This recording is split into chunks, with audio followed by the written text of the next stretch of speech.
Samadhi is an ancient Sanskrit word for which there's no modern equivalent. There's a fundamental challenge with making a film about Samadhi. Samadhi points to something that can't be conveyed on the level of mind.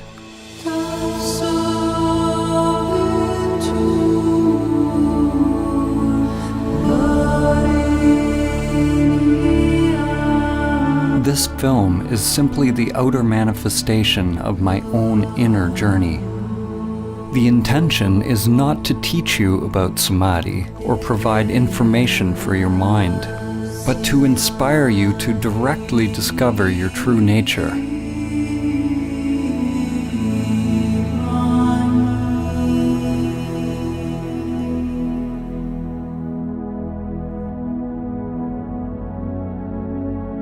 Samadhi is relevant now more than ever.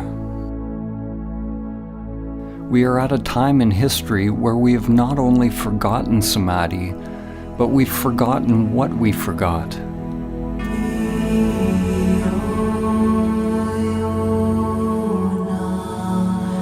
This forgetting is Maya, the illusion of the self.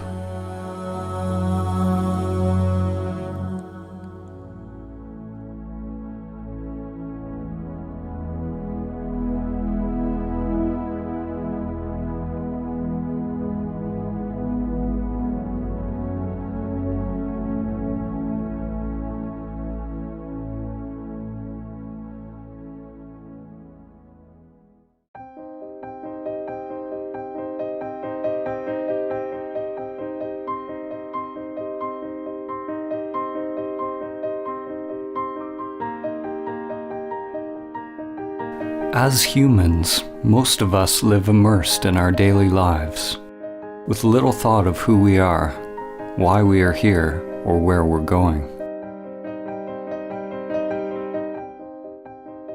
Most of us have never realized the true self, the soul, or what the Buddha called anatta, that which is beyond name and form, beyond thinking. As a result, we believe we are these limited bodies. We live in fear, either conscious or unconscious, that the limited self-structure that we are identified with will die.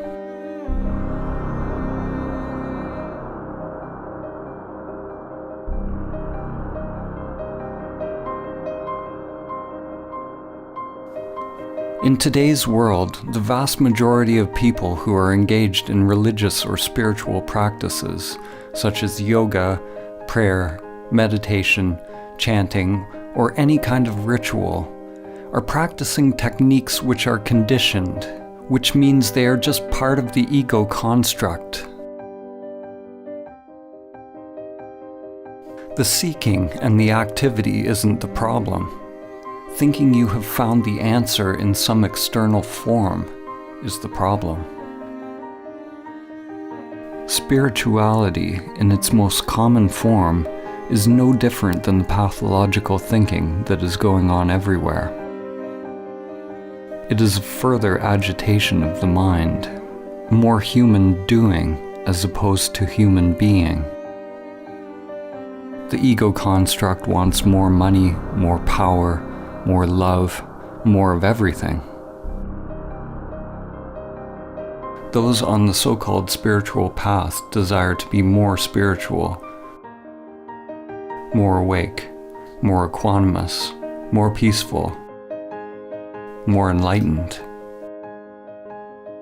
The danger for you watching this film is that your mind will want to acquire Samadhi. Even more dangerous is that your mind might think it has acquired Samadhi. Whenever there's a desire to attain something, you can be sure it's the ego construct at work. Samadhi is not about attaining or adding something more to yourself.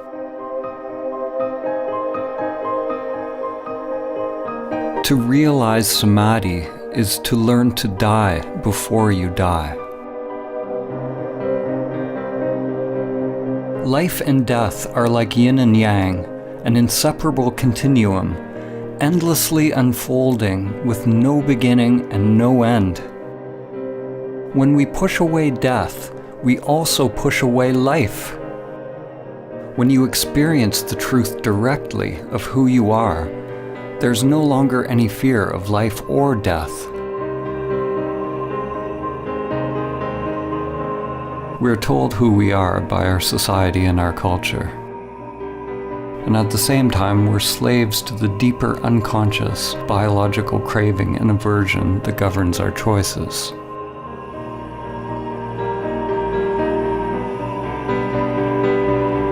The ego construct is nothing more than the impulse to repeat.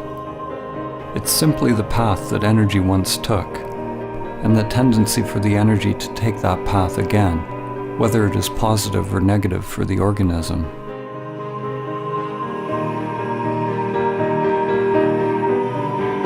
There are endless levels of memory or mind, spirals within spirals.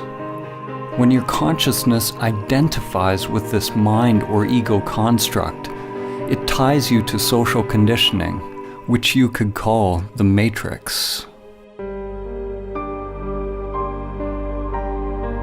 There are aspects of the ego that we can be conscious of, but it's the unconscious, the archaic wiring, the primal existential fears that are actually driving the whole machine.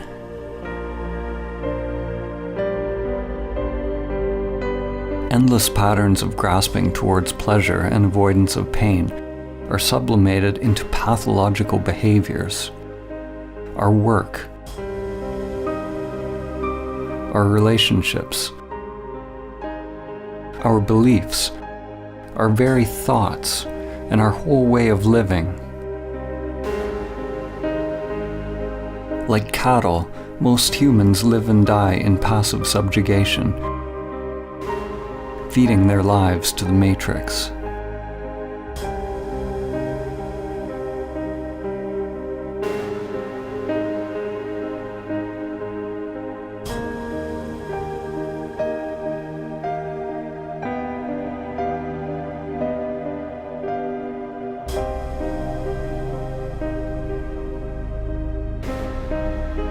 We live lives locked into narrow patterns, lives often filled with great suffering, and it never occurs to us that we can actually become free.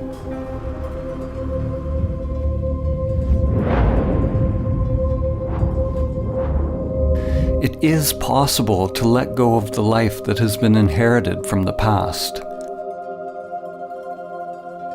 to live the one that is waiting to come forth through the inner world.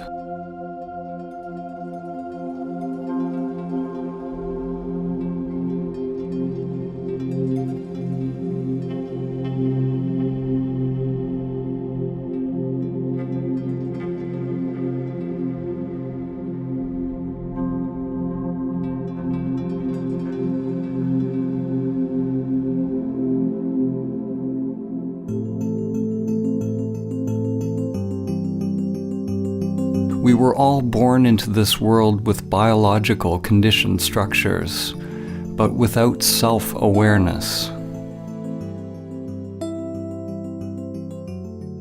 Often, when you look into a young child's eyes, there's no trace of self, only luminous emptiness. The person one grows into is a mask worn over consciousness. Shakespeare said, "All the world's a stage, and all the men and women merely players."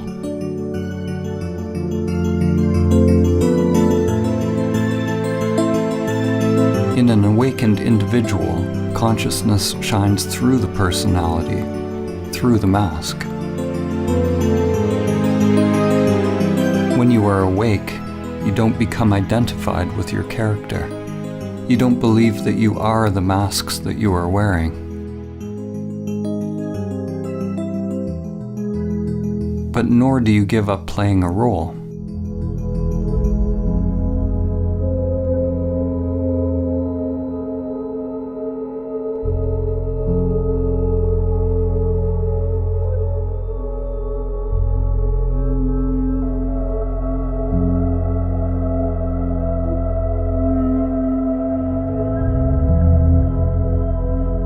When we are identified with our character, our persona, this is Maya, the illusion of the self. Samadhi is awakening from the dream of your character in the play of life.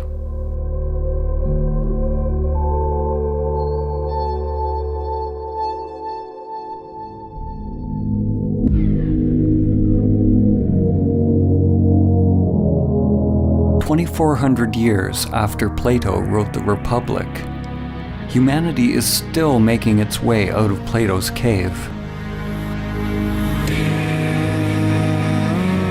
In fact, we may be more transfixed by illusions than ever.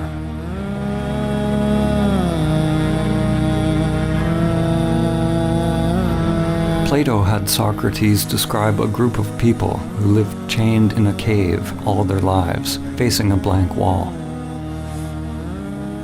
All they could see were shadows projected on the wall by the things passing in front of a fire which was behind them. This puppet show became their world. According to Socrates, the shadows were as close as the prisoners would ever get to seeing reality.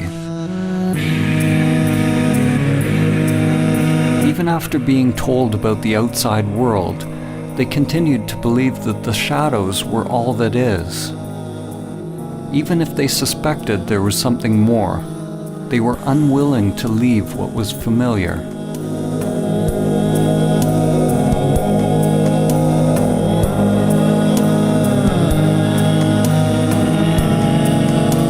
Humanity today is like the people who have only seen the shadows on the cave wall. The shadows are analogous to our thoughts. The world of thinking is the only world that we know, but there is another world that's beyond thinking, beyond the dualistic mind.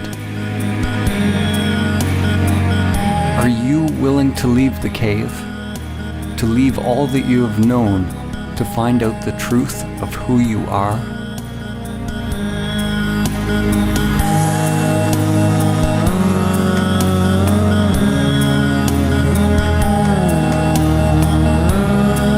In order to experience Samadhi, it's necessary to turn attention away from the shadows, away from the thoughts, towards the light.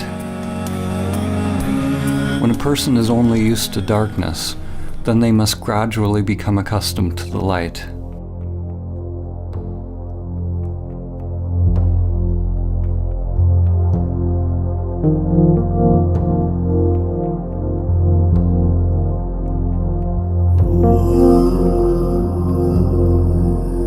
Like acclimatizing to any new paradigm, it takes time and effort, and a willingness to explore the new, as well as shed the old.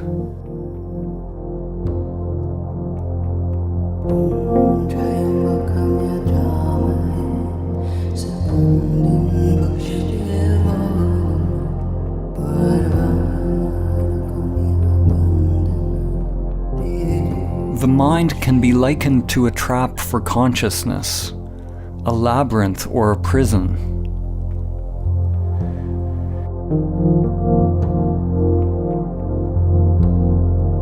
It is not that you are in prison, you are the prison.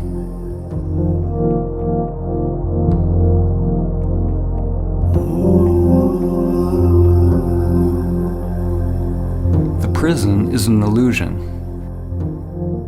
If you are identified with an illusory self, then you are asleep. Once you are aware of the prison, if you fight to get out of the illusion, then you're treating the illusion as if it's real, and you still remain asleep.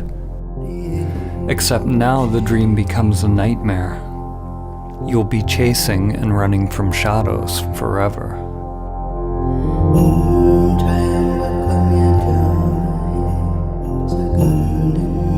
Samadhi is awakening from the dream of the separate self, or the egoic construct. Samadhi is awakening from identification with the prison that I call me.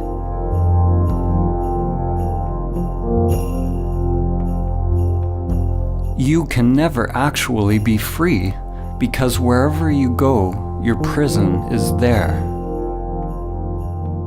Awakening is not about getting rid of the mind or the matrix. On the contrary, when you're not identified with it, then you can experience the play of life more fully, enjoying the show as it is, without craving or fear.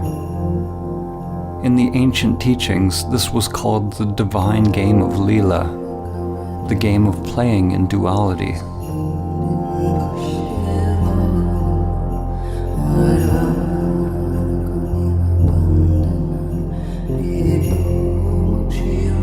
Human consciousness is a continuum.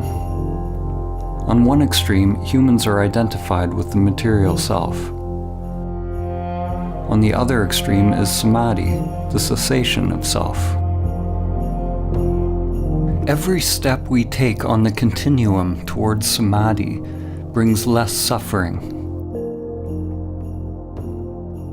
Less suffering does not mean life is free from pain. Samadhi is beyond the duality of pain and pleasure. What it means is that there is less mind, less self creating resistance to whatever unfolds. And that resistance is what creates suffering.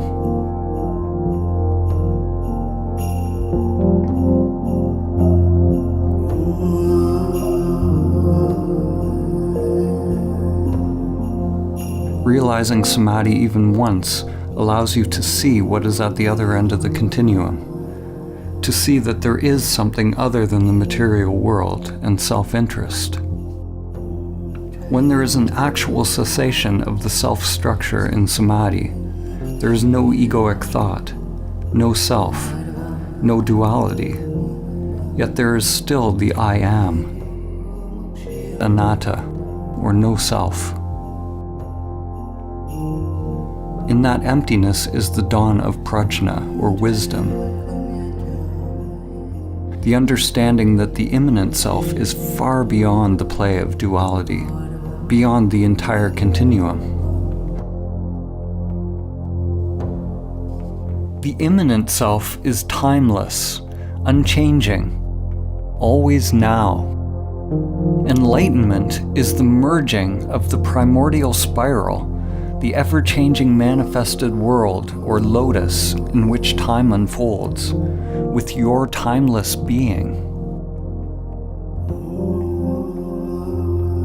Your inner wiring grows like an ever-unfolding flower as you disidentify with the self, becoming a living bridge between the world of time and the timeless.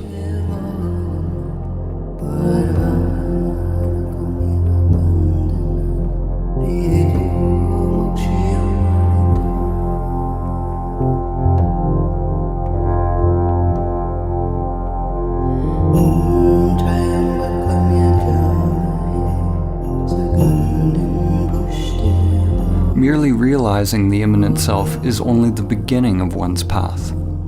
Most people will have to experience and lose Samadhi countless times in meditation before they are able to integrate it into other facets of life.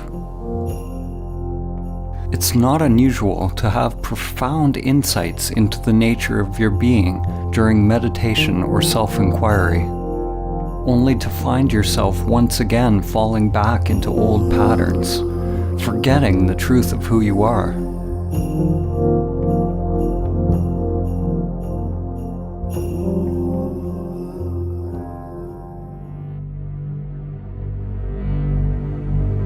To realize that stillness or emptiness in every facet of life, every facet of oneself, is to become emptiness, dancing as all things.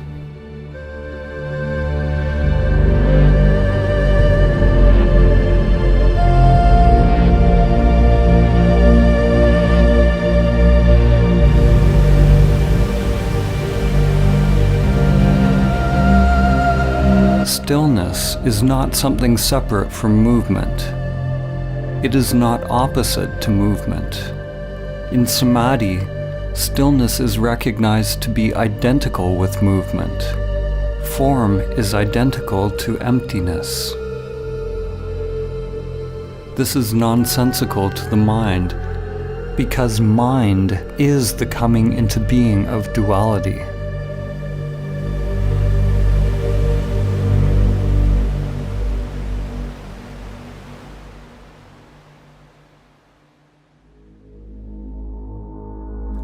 René Descartes, the father of Western philosophy, is famous for the saying, "I think, therefore I am."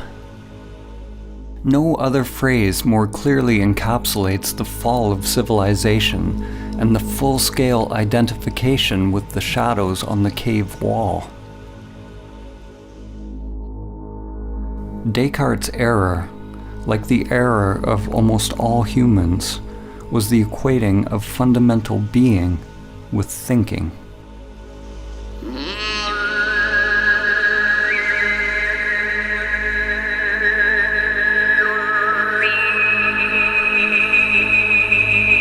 At the beginning of his most famous treatise, Descartes wrote that almost everything can be called into doubt. He can doubt his senses and even his thoughts.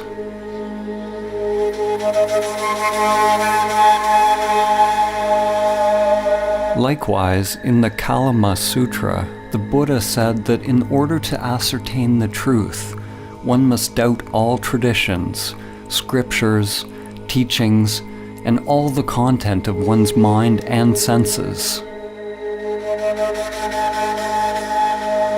Both of these men started with great skepticism, but the difference was that Descartes stopped inquiring at the level of thinking, while the Buddha went deeper. He penetrated beyond the deepest levels of the mind. Maybe, if Descartes had gone beyond his thinking mind, he would have realized his true nature, and Western consciousness would be very different today. Instead, Descartes described the possibility of an evil demon that could be keeping us under a veil of illusion. Descartes did not recognize this evil demon for what it was.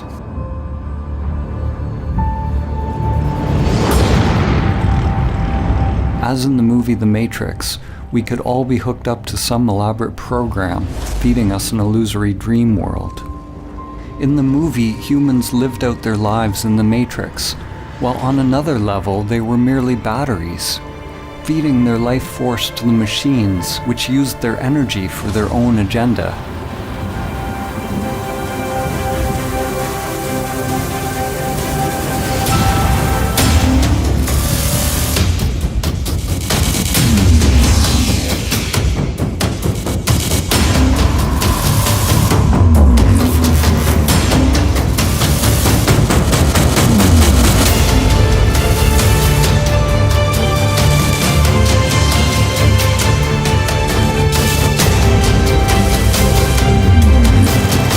People always want to blame something outside themselves for the state of the world or for their own unhappiness, whether it's a person, a particular group or country, religion, or some kind of controlling Illuminati, like Descartes' evil demon or the sentient machines in the Matrix.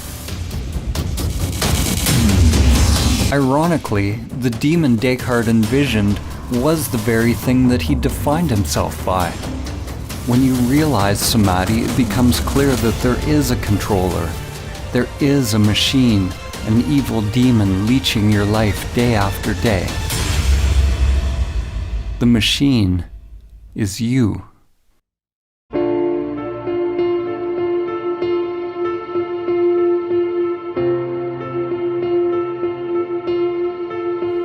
Your self-structure is made up of many little conditioned subprograms, or little bosses. One little boss that craves food, another craves money, another status, position, power, sex, intimacy. Another wants consciousness or attention from others. The desires are literally endless and can never be satisfied. We spend a lot of our time and energy decorating our prisons, succumbing to pressures to improve our masks and feeding these little bosses, making them more powerful. Like drug addicts, the more we try to satisfy the little bosses, the more we end up craving.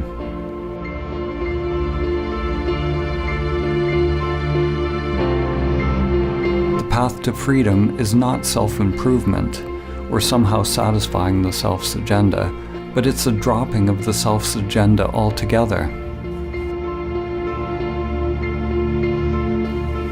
Some people fear that awakening their true nature will mean that they lose their individuality and enjoyment of life.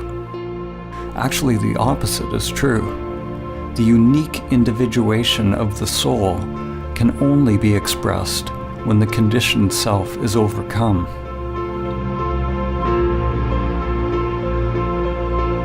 Because we remain asleep in the matrix, most of us never find out what the soul actually wants to express.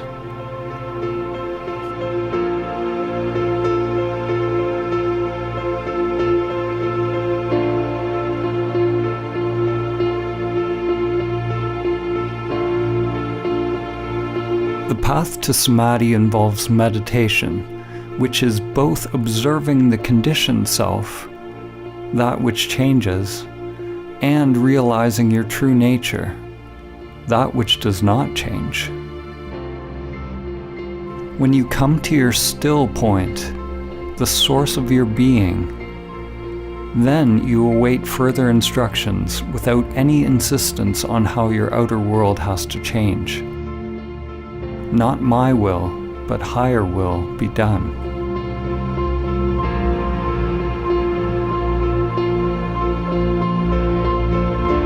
If the mind only tries to change the outer world to conform with some idea of what you think the path should be, it's like trying to change the image in a mirror by manipulating the reflection. To make the image in a mirror smile, you obviously can't manipulate the reflection. You have to realize the you that is the authentic source of the reflection. Once you realize the authentic self, it doesn't mean that anything on the outside necessarily needs to change. What changes is the conscious, intelligent inner energy, or prana, which is freed from conditioned patterns and becomes available to be directed by the soul. You can only become aware of the soul's purpose when you are able to watch the conditioned self and its endless pursuits, and let them go.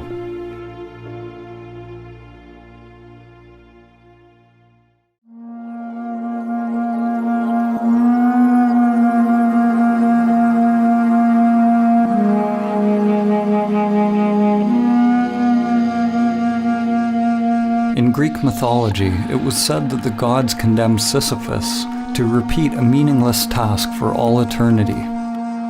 His task was to endlessly push a boulder up a mountain, only to have it roll down again.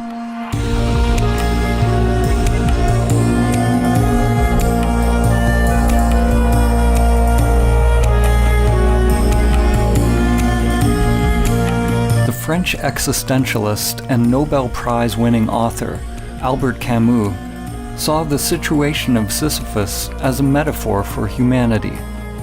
He asked the question, how can we find meaning in this absurd existence?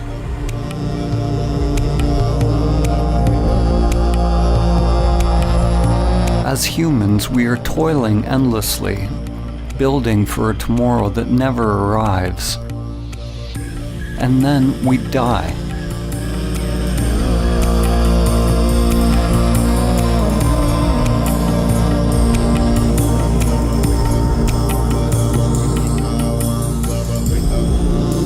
If we truly realize this truth, then we will either go mad if we are identified with our egoic personas,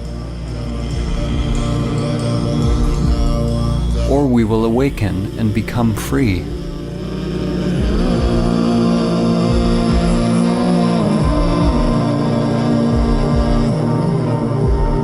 We can never succeed in the outer struggle because it's just a reflection of our inner world.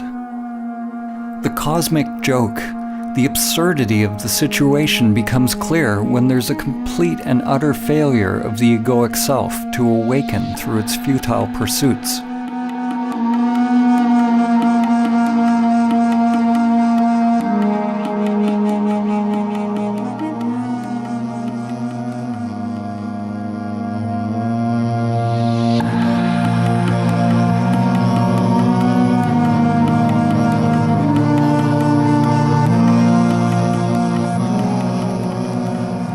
In Zen, there is a saying, before enlightenment, chop wood, carry water.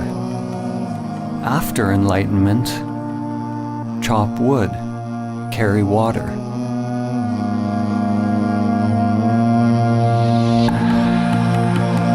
Before enlightenment, one must roll the ball up the hill. After enlightenment, one must also roll the ball up the hill. What has changed? The inner resistance to what is. The struggle has been dropped, or rather, the one who struggles has been realized to be illusory. The individual will, or individual mind, and divine will, or higher mind, are aligned.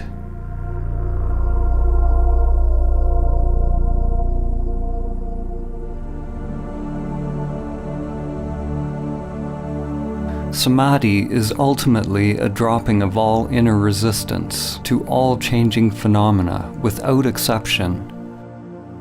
The one who is able to realize inner peace, irrespective of circumstance, has attained true Samadhi.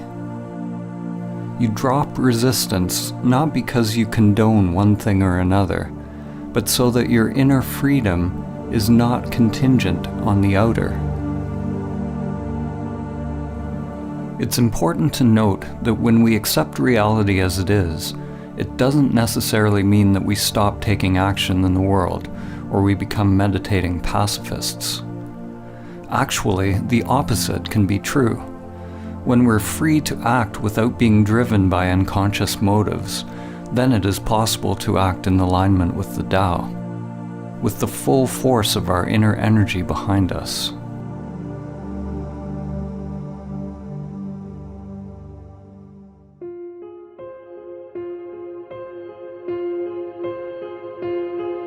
Many will argue that in order to change the world and bring about peace, we need to fight harder against our perceived enemies. Fighting for peace is like shouting for silence. It just creates more of what you don't want. These days there's a war against everything. A war against terror, a war against disease, a war against hunger. Every war is actually a war against ourselves.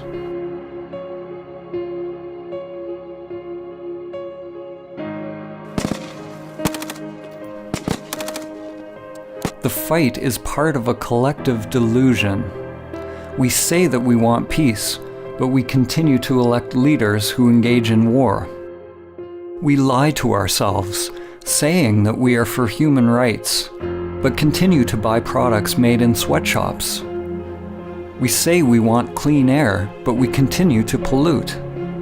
We want science to cure us of cancer, but won't change our self-destructive habitual behaviors that make us more likely to be sick. We delude ourselves that we are promoting a better life. We don't want to see our hidden parts that are condoning suffering and death. The belief that we can win a war against cancer, hunger, terror, or any enemy that was created by our own thinking and behavior actually lets us continue to delude ourselves that we don't have to change the way we operate on this planet. The inner world is where the revolution must first take place. Only when we can directly feel the spiral of life within will the outer world come into alignment with the Tao. Until then, anything we do will add to the chaos already created by the mind. War and peace arise together in an endless dance. They are one continuum. One half cannot exist without the other. Just as light cannot exist without dark, and up cannot exist without down. The world seems to want light without darkness, fullness without emptiness, happiness without sadness.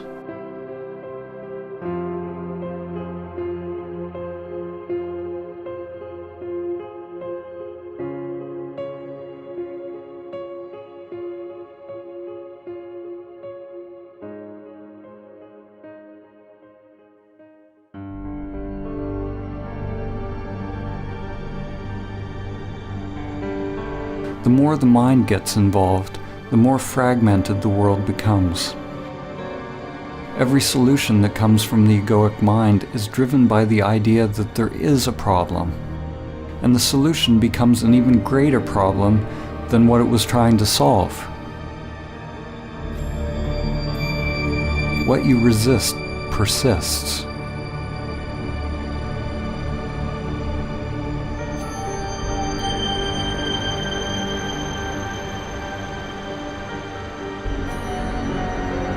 Human ingenuity creates new antibiotics, only to find nature getting more cunning as bacteria get stronger.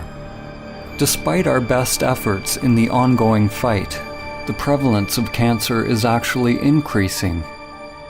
The number of hungry people in the world steadily grows.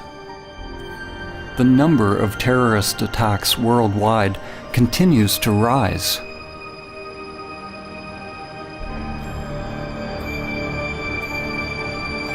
What's wrong with our approach? Like the sorcerer's apprentice from Goethe's poem, we have taken hold of a great power, but we do not have the wisdom to wield it.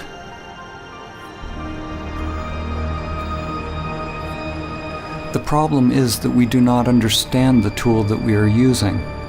We do not understand the human mind and its proper role and purpose.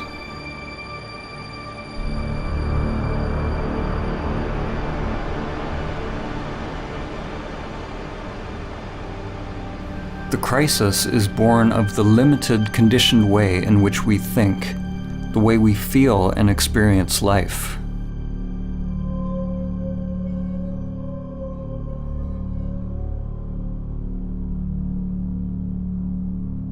Our rationalism has robbed us of our ability to recognize and experience the wisdom of many ancient cultures.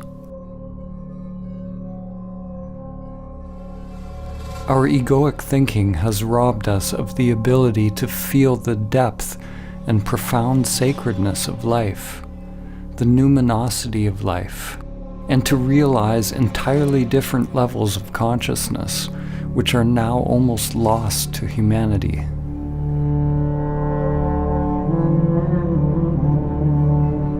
In the ancient Egyptian tradition, netters were archetypal forms whose characteristics could be embodied by those who purified their physical and spiritual bodies in such a way that they were fit to house higher consciousnesses. The original netter, or the divine principle of this wisdom, was known as Thoth, or Tehuti, often depicted as a scribe with the head of a bird or ibis, and represented the origin of all knowledge and wisdom. Thoth could be described as the cosmic principle of thinking, or thought. Thoth gave us language, concepts, writing, mathematics, and all the arts and manifestations of the mind. Only those who had gone through special training were allowed to access Thoth's sacred knowledge. The Book of Thoth is not a physical book, but is the wisdom of the Akashic or etheric realm. Legend tells that Thoth's knowledge was deeply hidden in a secret place within every human being, and was protected by a golden serpent.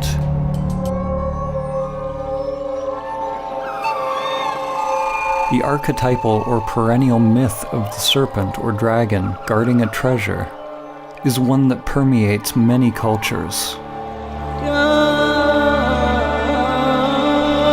and has been called by names such as Kundalini Shakti, Chi, Holy Spirit, and inner energy. The golden serpent is the egoic construct which is bound in the inner energies, and until it's mastered and overcome, the soul will never be able to attain the true wisdom. It was said that the Book of Thoth brought nothing but suffering to any individual who read it, even though they would find the secrets of the gods themselves and all that is hidden within the stars. What must be understood is that the book brought suffering to any individual who read it, any ego that tried to control it. In the Egyptian tradition, awakened consciousness was represented by Osiris. Without this awakened consciousness, any knowledge or understanding attained by the limited self would be dangerous, disconnected from higher wisdom. The Eye of Horus had to be open.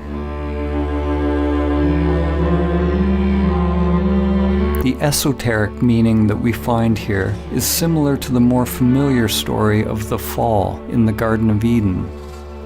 The Book of Thoth parallels the tree of knowledge of good and evil, whose fruit Adam and Eve were tempted to eat.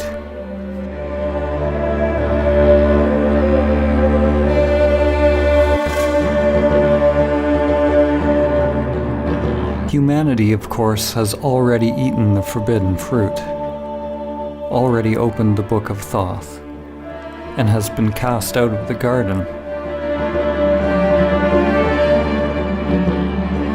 The serpent is a metaphor for the primordial spiral that extends from the microcosm to the macrocosm. Today, the serpent is living as you. It is the egoic mind expressed as the manifested world. We have never before had access to so much knowledge. We've gone deep into the material world, even finding the so-called God particle. But we've never been more limited, more ignorant of who we are and how to live. And we do not understand the mechanism by which we create suffering.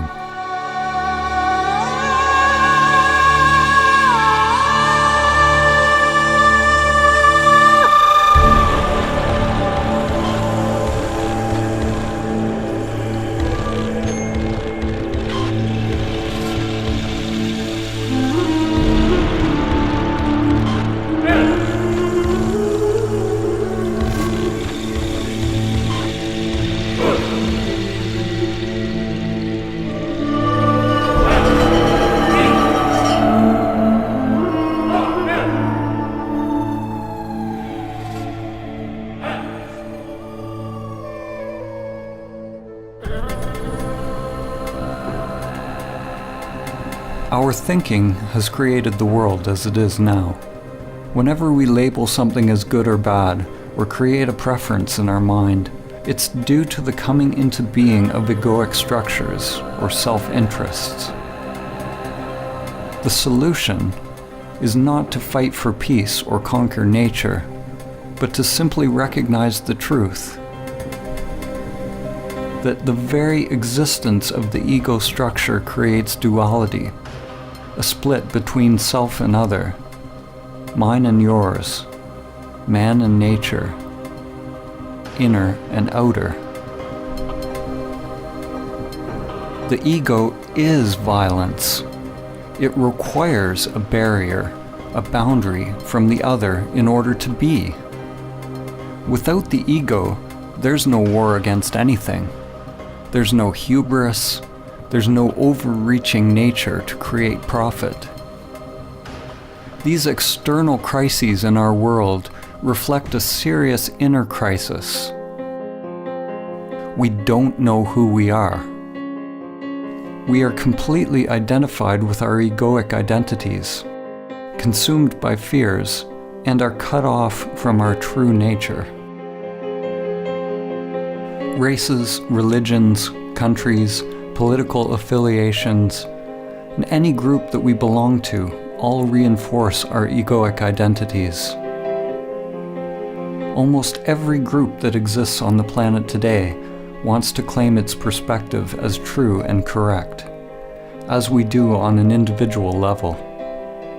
By claiming the truth as its own, the group perpetuates its own existence, in the same way that an ego or self-structure defines itself against other. Now, more than ever, different realities and polarized belief systems are coexisting on Earth. It is possible for different people to experience completely different thoughts and emotional reactions to the very same external phenomena.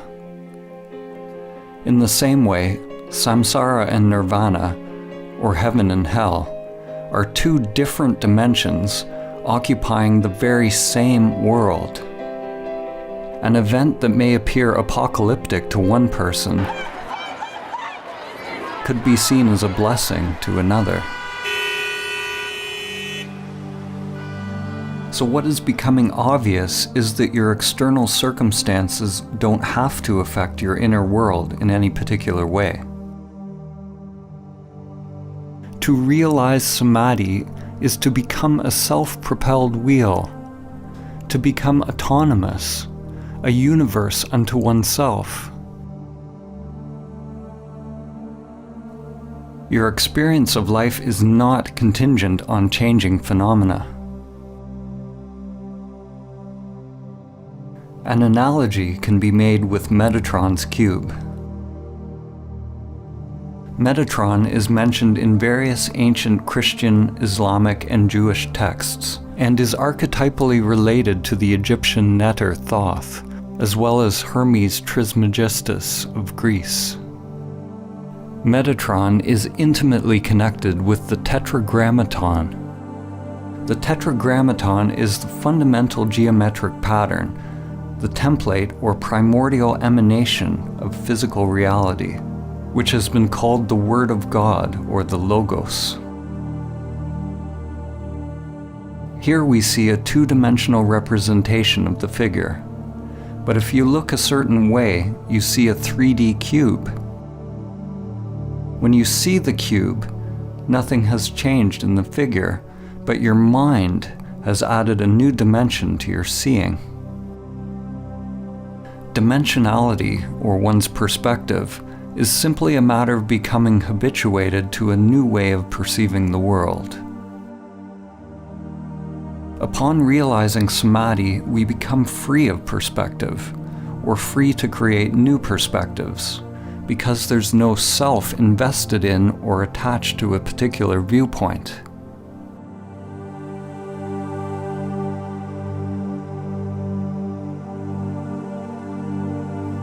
The greatest minds in human history have often pointed to levels of thought beyond the limited self-structure. Einstein said, "The true measure of a human being is determined primarily by the measure and sense in which he has attained liberation from the self." So it's not that thinking in the existence of the self is bad. Thinking is a wonderful tool when the mind is in service to the heart. In Vedanta, it is said that the mind makes a good servant, but a poor master.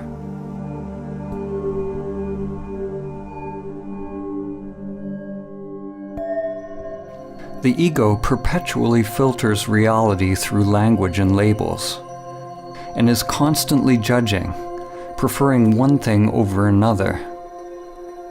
When the mind and senses are your master, they will create endless suffering, endless craving and aversion, locking us into the matrix of thinking.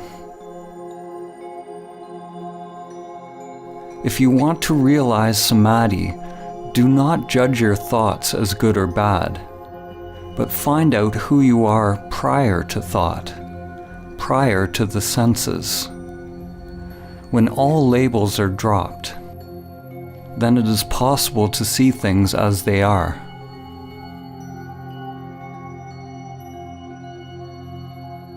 The moment a child is told what a bird is, if they believe what they're told, then they never see a bird again.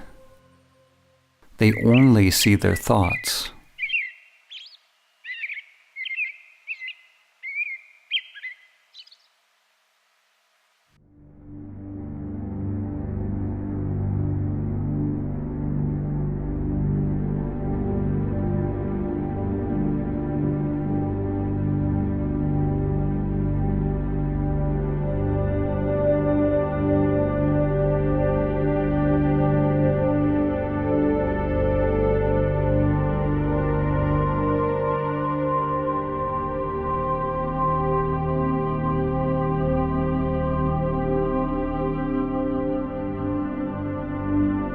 Most people think that they are free, conscious, and awake.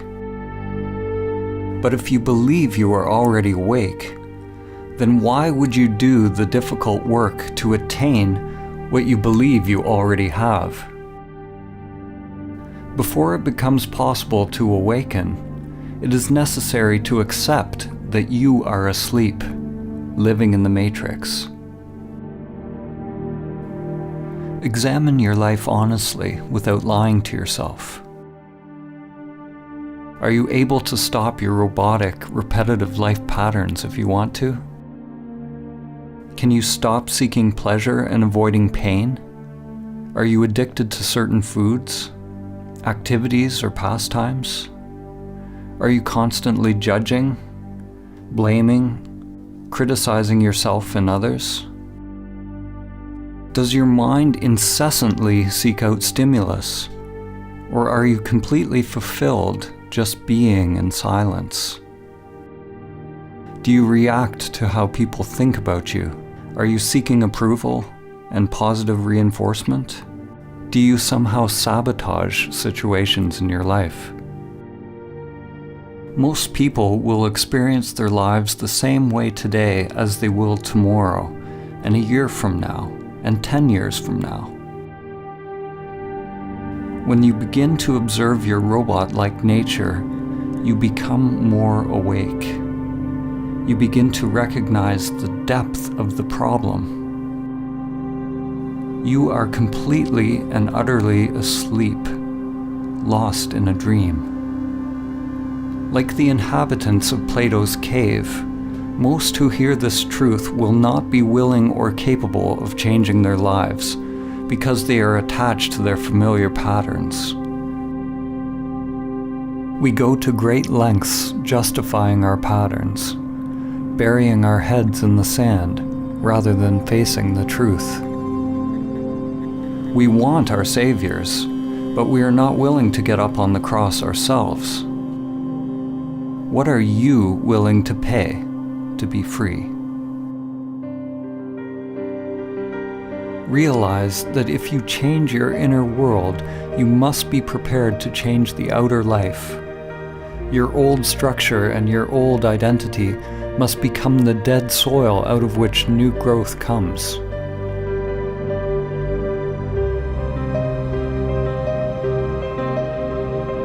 The first step to awakening is to realize that we are identified with the matrix of the human mind, or the mask. Something within us must hear this truth and be roused from its slumber.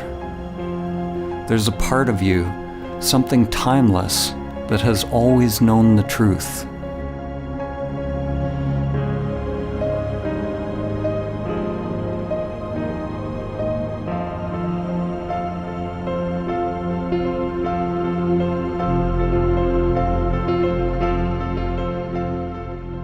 The matrix of the mind distracts us, entertains us, keeps us endlessly doing, consuming, grasping, in a cycle of craving and aversion with constantly changing forms, keeping us from the flowering of our consciousness, our evolutionary birthright, which is Samadhi.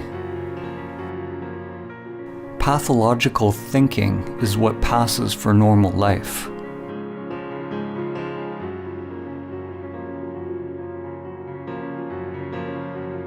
Your divine essence has become enslaved, identified with the limited self-structure. The great wisdom, the truth of who you are, is buried deep within your being.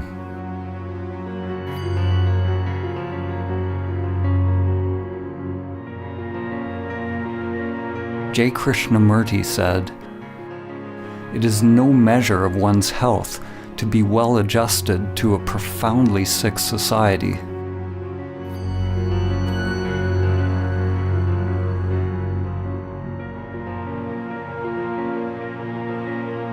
Identification with the egoic mind is the sickness, and Samadhi is the cure.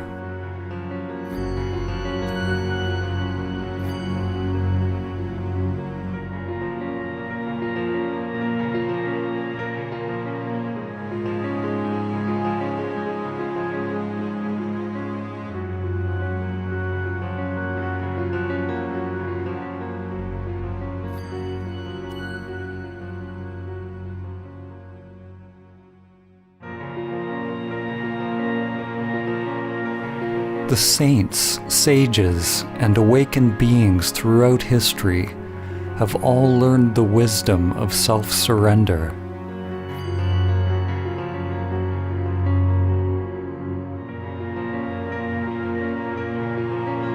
How is it possible to realize the true self?